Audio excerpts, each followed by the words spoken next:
Welcome to our Inspiring Thoughts podcast today.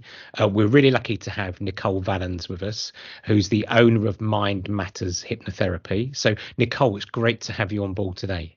It's great to be here, and thank you for inviting me, Steve. Oh, you're very welcome. I think we booked in a couple of months ago, wasn't it, before the summer holidays? So it's we're now in autumn, but it feels like summer out there at the moment. But it's great to have you on board, and look forward to having a good natter about hypnotherapy today. Yeah, I'm looking forward to telling you all about it. Yeah, great. So what we're doing is, so today Nicole's had questions from me in advance. So we always like to set up our kind of guests as best as we can, that we get their rich answers. So Nicole's had 7 questions. But before we dive into that, Nicole, would you just share with our audience kind of your career path or what you've kind of brought to where you are today?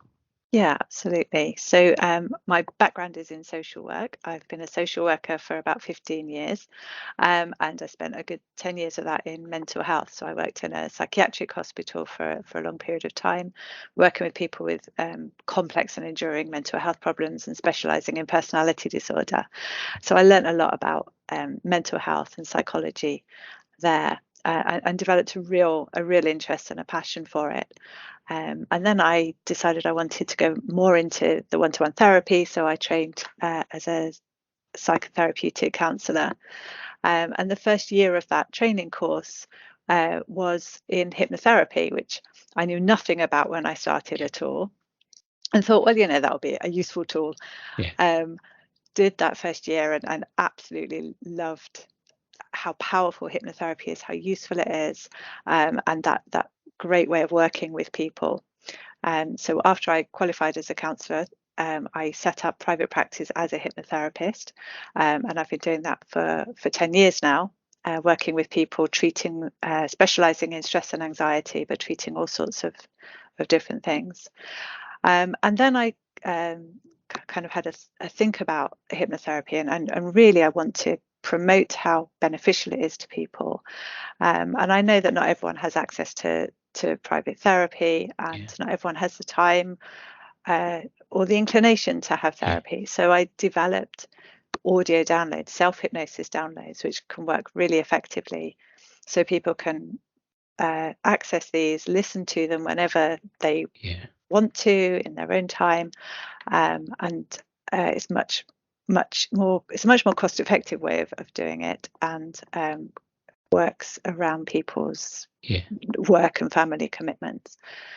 And now I'm taking that into the workplace, so working with organisations to offer this as a wellness benefit, so that employees can access these downloads for various things: stress, anxiety, weight loss, stop smoking, that kind of stuff.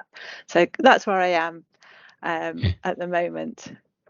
And I can tell, we're kind of even just talking there, Nicole, about how passionate you are, and I can see in your face and like your eyes lighting up as well, going, actually that's something I really believe in, and can make a big difference to people. And what made you originally get into that? So before, when you worked with the psychiatric patients and the let me get my terminology right, so different personalities, what made you get into that industry or that world? So I've always worked in organisations that work with people. I worked in for the local council in homelessness when I first left university, and then I did a social work degree because I wanted to work more with people and help people more. And even when I was doing my social work training, it was the mental health modules that really attracted me the most. I knew I wanted to go into mental health social work even then, and I was very lucky to get a job a couple of years out of finishing my master's with this psychiatric hospital. And as I said, I was there for 10 years, really learning so much. But isn't it amazing to find a job that you love, or you've within your career? So I've definitely, so I was in the banking industry for 26 years, but I'd probably say within the last year, I've found the job I love the most, I'm the most passionate about. I get out of bed on a Monday with kind of real vigor and that. So it's really lovely, and to kind of, with your career, to go through that path to being something that you love or want to be part of, that's amazing, isn't it? It's brilliant. I mean, sometimes it doesn't feel like work at all. Yes. I mean, we're at work for, I'm not good at numbers, but let's say 60% of our life. Yeah. It might even be more than that. If we're not doing something we enjoy, then that can make us really miserable. So to find Yeah. something you enjoy, you're passionate about, that you feel is making a difference to Yeah. you or to other people, I think is massive. Yeah, Yeah. definitely. It's huge, isn't it? So and some people, when we do the podcast, will be on Podbean or Amazon and Spotify. They can't just see your big smile then that come across. If I can see your passion coming through. So let's have a dive in, because I'm fascinated. So when I connected with you on LinkedIn and asked you to come on today, what is hypnotherapy? Because all we ever get to see is like the Paul McKenna and Derren Brown and all that kind of stuff. So what is hypnotherapy? Okay, and that's a brilliant question. I get asked that a lot, as I'm sure you Yeah. can imagine. I'm going to start by telling you what it's not, if Oh, that's good. Okay, okay. that's a bit different. Yeah, I like that. Bit of myth busting. So you Yeah, mentioned, TV and Paul McKenna. So yeah, it's really not a magical power. yeah, It's not anything like you see on the stage or in the yeah, movies. You're not under the power of a hypnotherapist. You can't be hypnotized against your will, yeah, and no one can make you do anything that you don't want to do. So there's no clucking like a chicken or yeah. any of that stuff, and there's certainly no robbing banks. Oh, Um, damn! You've ruined it already, Nicole. well, I mean, if you Yeah, wanted to, that's absolutely fine, but you can't do it for me. yeah, Um, so what hypnotherapy is a type of psychotherapy, a type of therapy that uses your mind's natural ability to go into trance to help you to make positive changes. And a trance state is a really natural state of being, and all of us drift in and out of trance, sometimes several times a day, but definitely a few times a week. Um, so it's a bit like that feeling you get when you're really engrossed in a good film or a good book or a video game. yeah, When you're so focused, you're really not aware of what's going on around you, and you're kind of living the book or film or game. Um, or it's a bit like the feeling you get if you've maybe been in a bit of a boring meeting and you go off on a daydream. oh, yeah, yeah, That yeah, that lovely daydreamy state. That's yeah, a trance. That's a hypnotic trance. So when we're working with somebody using hypnotherapy, yeah, we help them, we guide them into that trance state, that lovely yeah, relaxed state, by talking you through guided muscle relaxation, and then using visualization and yeah, imagery to help you get really, really relaxed.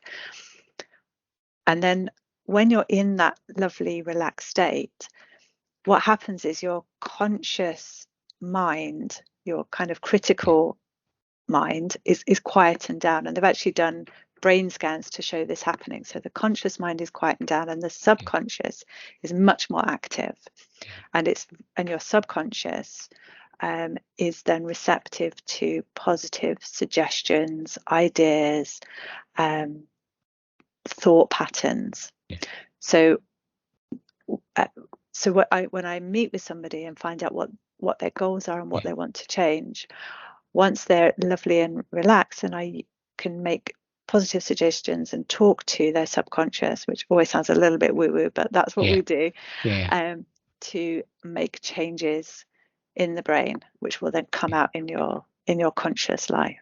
yeah. And I can tell already, but with your tone of voice is very calming Thank you. and very relaxing. Have you had to work hard at that, or has that always been natural for you?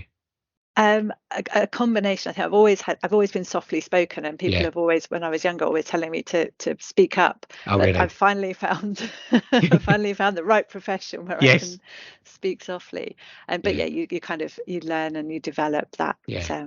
that soothing tone. Yeah, I can definitely tell. Even I know my own voice that I think if I'd be saying some things like that, I think I'd be waking people up rather than putting them in the subconscious from that point of view. So, what is the main benefit? So, before we go into particular benefits of individuals, what's the main benefits of hypnotherapy? Why would people be put into a trance or go into a trance themselves? What would be the benefits? So as I said, because when you're in that lovely trance state, it's your subconscious that we can work with. So hypnotherapy is really good for working with any issues or problems that arise from the subconscious. So we're talking about emotions, moods, habits, negative thoughts, where your self-belief and self-confidence is kind of situated. So, for example, it's great for anxiety, and we know that anxiety is our flight or fight response. Yes. Which is driven by your subconscious. So it's very difficult to rationalize your way out of anxiety. So many of my clients say to me, oh, I know I shouldn't be anxious about this, but I am. And I keep telling myself I shouldn't be anxious, but it's still happening, because that's it's run from your subconscious. So we can use hypnotherapy to actually address the subconscious and to reduce the fight or flight response, to calm what we call the parasympathetic nervous system, which is what drives the fight or flight response, to not react to cues and triggers that we might otherwise react to. Or we can change habits. So habits also driven by the subconscious, which is really helpful, because we've evolved this as a way to save us time and thinking energy by doing things automatically. So this is great when you're driving. You don't have to think about what pedals to push or whether you check in your mirrors. Brilliant. Not so helpful when you're automatically snacking in front of the TV, or smoking, or biting your nails. So by working with the subconscious, we can change your habitual patterns. We can say, so a habit is triggered by a cue. So if your cue is, as soon as EastEnders comes on, you open a packet of crisps, we can tell your subconscious that we want to scrap that. Delete that one, put something better in its place. Or if we're thinking about self-confidence, for example, so I could sit with you now, Steve, and say, you are a fantastic person. You're bright, you're intelligent, you're personable. And you might now even you're making me agree go with really me. red, because it's so true. It's so nice of you, Nicole. I've wanted someone for years to tell me that. So. But quite often when we hear those kinds of things, although we want to believe it, there's a voice inside us going, no, that's rubbish. No, I'm boring. No, nobody likes me. No, you did that all wrong. So we can actually, through hypnotherapy, we can switch off that critical thinking voice and tell the subconscious what a fantastic person you are, and your subconscious will believe it. And then that will help you when you're out and about in your everyday life to feel more self-confident, more in control of things, and just generally better. And I'm just trying not to divert too much, but just something that's going through my mind then. How do people get into this state of anxiety, or beforehand, to get these kind of cues or triggers? As you said, like EastEnders comes on and I'll eat a pack of crisps, or how does that manifest itself? So I'll have to unpick that a bit, because there's quite a lot of. Is it quite a meaty? Sorry, that was in my brain then. Going, in there. So I'll start with the EastEnders habit. So habits, it doesn't take very long to develop a habit, because we're kind of hardwired to do it, because it does make life so much easier. If every morning you get up and clean your teeth and put deodorant on and go down and have breakfast and do that a couple of times, your brain kind of goes, okay, we'll do that, and then you don't have to think about it. I'm going to take over those actions for you. So you sit down in front of EastEnders and think, I fancy a packet of crisps, and you do that a couple of times, and then your brain goes, right, that music that I've just heard, that theme tune, that's the cue for you to open the packet of crisps. And your subconscious takes over. So you don't even think about it. You don't think theme tune to EastEnders, pick up the crisps. Your subconscious does it for you. And because it's subconscious, then it's really hard to break, because you're kind of fighting against yourself. You can say, I am not going to eat any crisps, and then the music comes on and your brain goes, reach for the crisps. And they're in your hand. So that's habits. Anxiety is different, of course. So Anxiety is a really important function that's developed to protect us. We've evolved the fight or flight defense because the world, certainly back in Stone Age times when we evolved this, was a really dangerous place, and it still can be. So it's a vitally important aspect. So what happens is you have an experience that is scary or frightening, and sometimes your brain connects something that was going on at the time with something scary and holds on to it. Right. So if we think about the Stone Age man, they get attacked by a bear, very scary.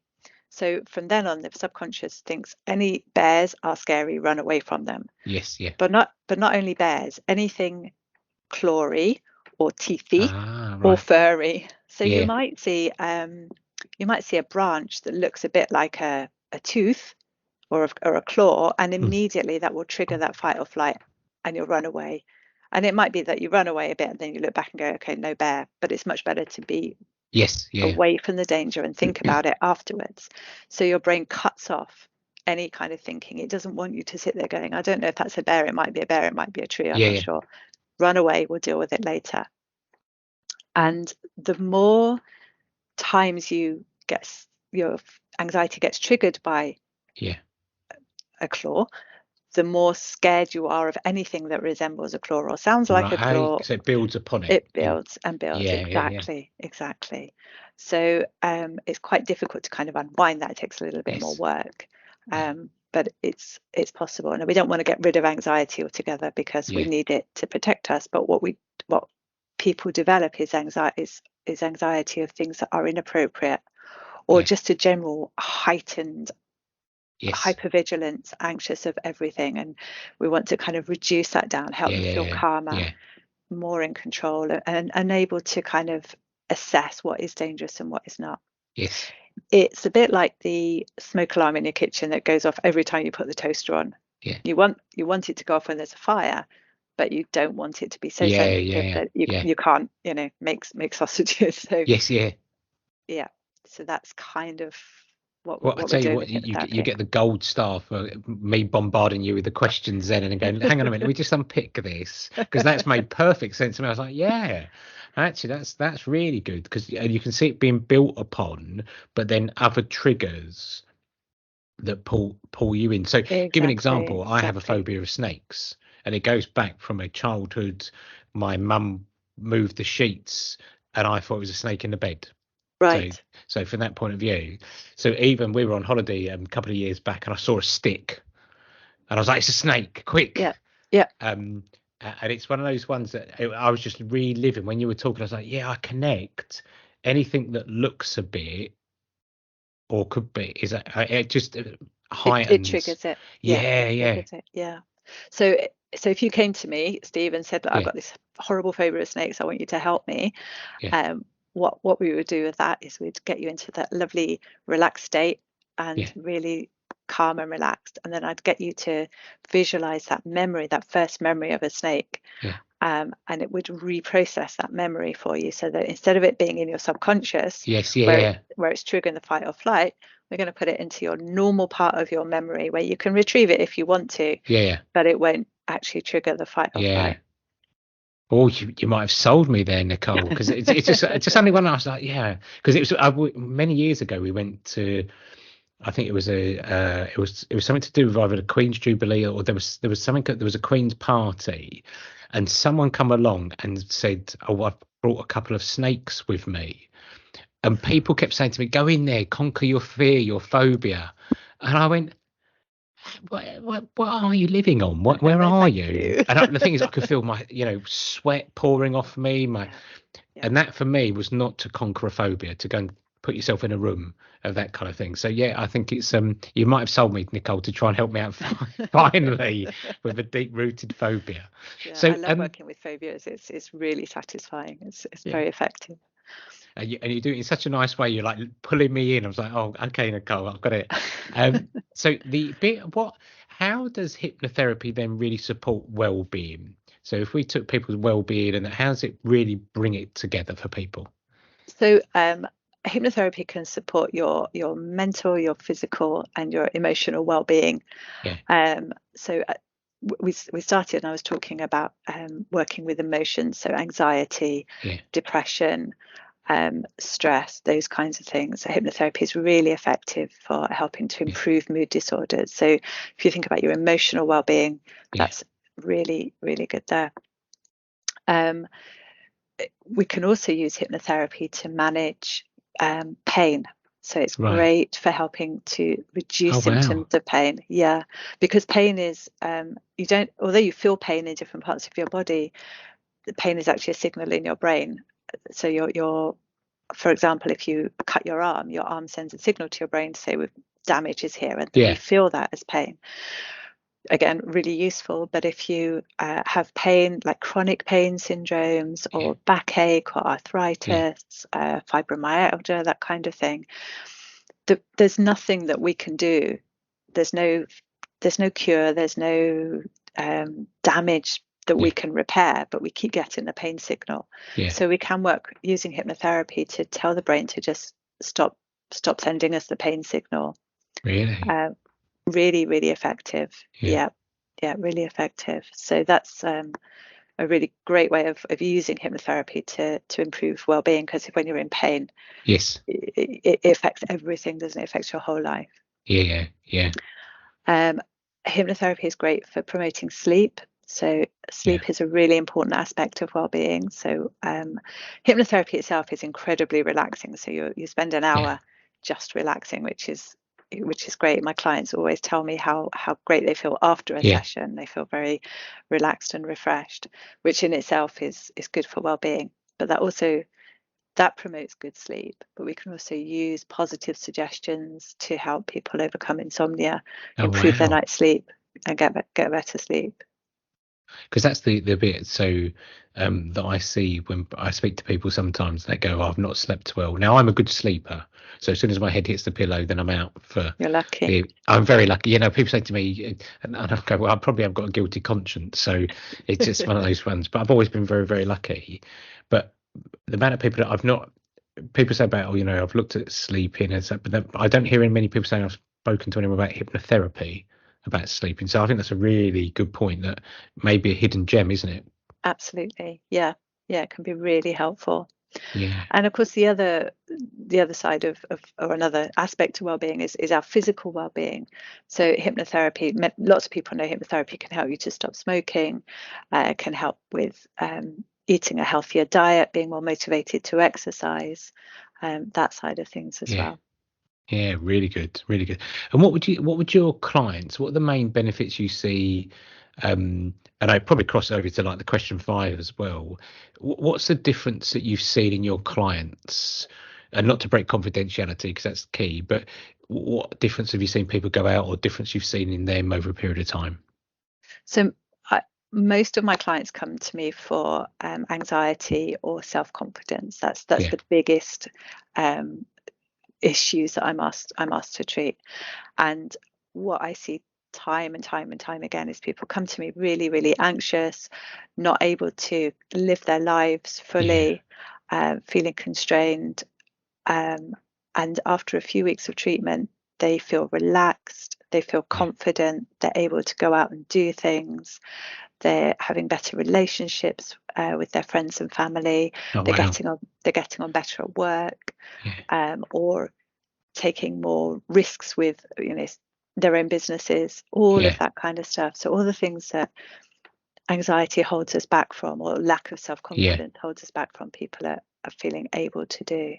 And a lot of people talk to me about feeling lighter, feeling freer, more relaxed, or feeling more in control. I think when you're, for a lot of people, anxiety is feeling out of control. The world is especially over the last few years, the world has become very unpredictable. It's felt very unsafe. We don't know what's happening, what's around the corner, and we feel powerless and out of control, and sort of at the mercy of things.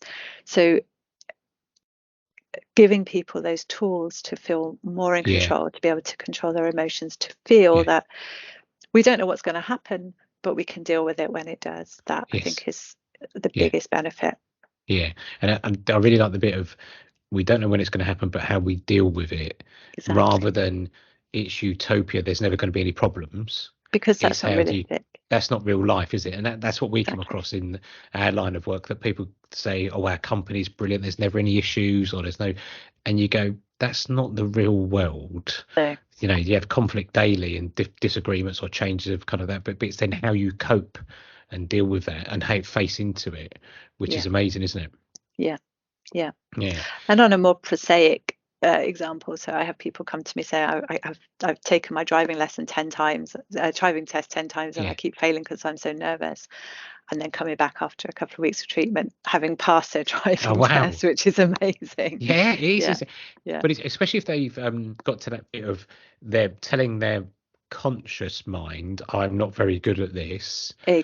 Then as exactly. soon as they get into the car's as it, which I think is a brilliant analogy if you've gone now with the Kristen EastEnders, but the trigger is then getting into the car or whatever for them, that cue to go, I'm not very good, you're going to fail. Yeah, exactly, exactly. And the Yeah, more you really. think about failing, the more nervous you get. The more nervous Yes. you get, you can't think straight, and then Yeah. yeah, and It's a it just all self-fulfilling builds. prophecy, isn't it, It at the end of it? absolutely is. Yeah, yeah. Yeah, I really get. Exactly. And how many sessions would people have with yourself, Nicole, before they start to see a difference? Or what would you usually recommend for people with like session numbers, etc.? So it does depend on what we're treating. So, for Yeah, example, a phobia would be two sessions. Stop smoking is usually one session. Anxiety, stress, self-confidence is a bit more complex, takes a bit more time. right. And obviously, everyone is different and everyone responds differently to Yeah, yeah, therapy. So you can't give an exact yeah. answer. But most of my clients notice a significant improvement in their symptoms after 4 to 5 clinical sessions. Oh, wow. So the first session is always an assessment to find out Yes. what the issue is and what they want to achieve. Yeah, And then following that, I normally say we'd do 4 to 5 sessions, and we review it as we go along anyway. yeah, So see how people progress. yeah, And it's really interesting how some people will come back after the first week and say, oh, I've noticed already a yeah, slight difference. Um, Other people will come back after a couple of weeks and go, nothing's changed, nothing's yeah. changed, nothing's changed. And then on like week 4, it's like everything has changed. It's Yes. completely Yeah, turned around. yeah, So it really does vary. But yeah, yeah, most people yeah. 4 to 5 sessions for Because those that's the sorts of bit issues. to echo that as well. So we, because of me being an executive coach as well and trained as a coach, that the first session people are trying to gauge of, is this guy real, what we're talking about, what's going on. The second session we start to see people going, oh, okay, yeah, I can see a different upside. And the third session is usually we get that breakthrough moment of they go, Yeah, oh yeah, actually, you know, I've been talking, and they've come up with their ideas themselves. We've not, you know, of we've course. not told them what to do, but it's really nice to see that transition where some people say to me, oh, I can do it in one session. And I go, for a coach, there's bits you can help people with, but as you said, there 4 or 5 clinical sessions to really help with people is really important Yeah, to really yeah. get them through that path, isn't it? Yeah, and as you say, part of it's building that relationship because Yeah, you have to trust your therapist. There's no you yeah, meet somebody for the first time and there's going to be a little bit of I'm not really sure what's going yeah, on here or what I'm supposed to do. yeah, Do I can I trust this person? And then gradually as you yeah, get to feel more safe and comfortable with somebody, then you can relax into it and you yeah, can really work with them. yeah, And it is a collaboration. It absolutely isn't me yeah, doing stuff to my clients. We're working together to make the yeah. changes. And a bit, which is not one of the questions, but I'm going to put it in there. I'm going to take a risk on this Go one, for it. Nicole. How do you look after yourself? Because you'll be working with people all day, taking or working with that strong emotion, that strong energy, etc. How do you look after yourself? That's a really good question, Steve. So I have supervision regularly, which is Yeah, really important.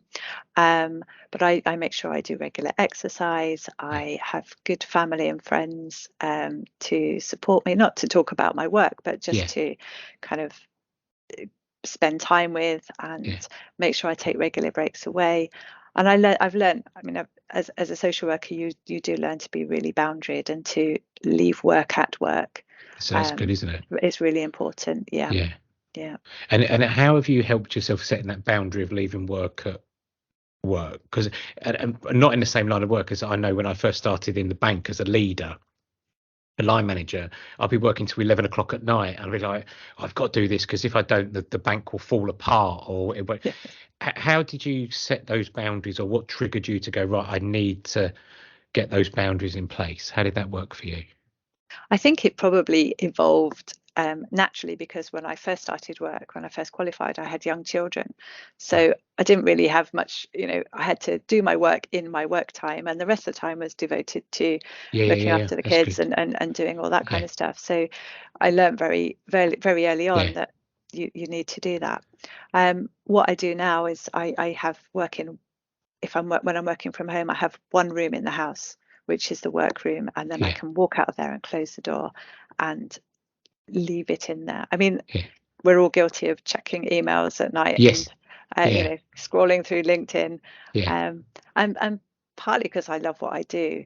yes, It's the boundaries can get a little bit blurred, but I do try very hard yeah, to kind of keep to work hours and yeah. have proper breaks away. Yes, yeah, and I really like the bit of shutting the door behind of closing, because that's where a lot of people struggled during COVID, wasn't it? Where people Yes, went yeah, from I'm out of my bed, oh there's my work office, where people really struggle with those boundaries. But it's so nice for you to say that's the door shut. yeah. And because yours is more that mind, and it's heavier, I'd say a heavier feeling, but you can close that off, and actually then with your family and kind of relationships from that point of view makes a big difference. It does. Yeah, absolutely. Yeah, no, fantastic. No, I think I just read it playing things through in my head of going, yeah, you can see how people can't close things off during that COVID time. It was really difficult. Yeah, Yeah, it was. really, really difficult. And one of the advice was to before you go to work, Yeah.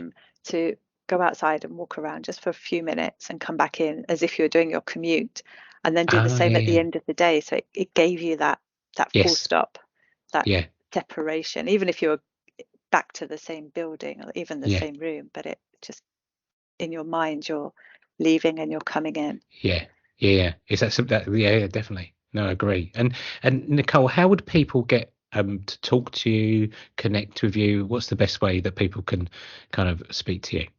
So in terms of one-to-one therapy, Yeah, it's a bit complicated. I've got two websites really. So I've got private one-to-one work, yeah, and my business is called Stepping Stones Hypnotherapy and Counselling, yeah, which is www.steppingstoneshypno.com.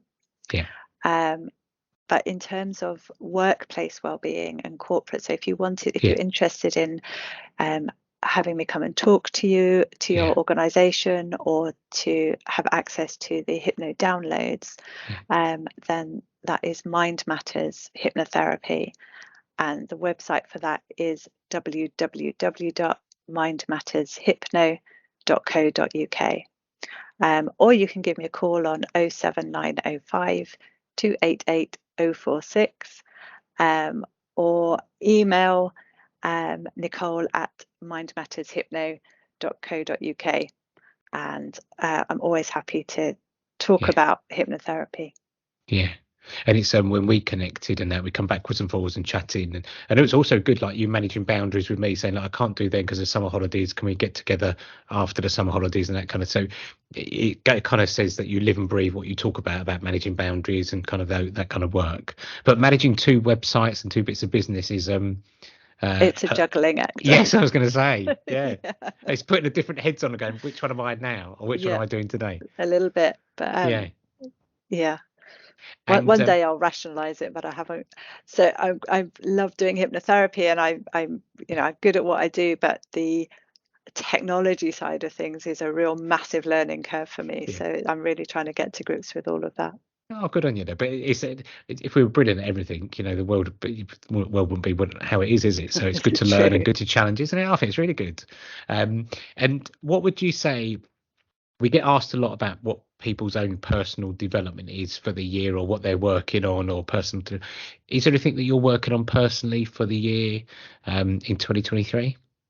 So like a lot of women of my age, I'm going through menopause at the moment, so Yeah, I'm really interested in learning about diet and lifestyle yeah, that can help improve the symptoms of menopause. I'm doing a lot of research actually into yeah. hypnotherapy for menopause, so I found Oh wow. that's a massive area of research. Yeah, So that's a big thing for me. yeah. And I'm also getting a bit older, a bit creaky, so I'm planning to get into yoga, do a bit more yoga, Oh good. Yeah, yeah. which is really good for calming and centering and stretching and being more Yes. flexible as well. So Yeah. yeah, those are my main goals No, for the fantastic. next And few it's months. good. It's good about the as you said there, like the research to understand. So like as in menopause to really um understand what your body's going through and your mind as well. And it wasn't until recently I was speaking to a couple of colleagues about menopause, and it was about forgetfulness. Yeah, And I it just never hit me before. And I worked in a bank that was predominantly females, and I've never heard of it. And I just thought, oh wow, I can see now. Because one of the colleagues said, look, I have to have a book with me. I have to write loads of things down because. And it's just learning that richness and being open minded. It's amazing how you can then start to manage it, can't you? yeah, exactly, Yeah. exactly. Oh, fantastic. Well, best of luck with your research as well Thank for that, you, and also with thank your you. yoga. So I really appreciate it. So, Nicole, can I just say a massive thank you for coming on today to our podcast? I really, really appreciate it. You've been wonderful and very open about hypnotherapy and also sharing and the benefits that go along with it. You've also heard from Nicole about how you can connect with Nicole and kind of talk through. But I would just say, please reach out to Nicole for kind of any help or support you need from a hypnotherapy point of view. But Nicole, thank you so much for joining us today. I really, really appreciate it. Steve, it's been an absolute pleasure. Thank you so much for inviting me. It's been great. Really lovely to talk to you. Oh, wonderful. Thank you. And I know our journey will continue, Nicole. So it's great to meet you today. And you. Thank you, Nicole.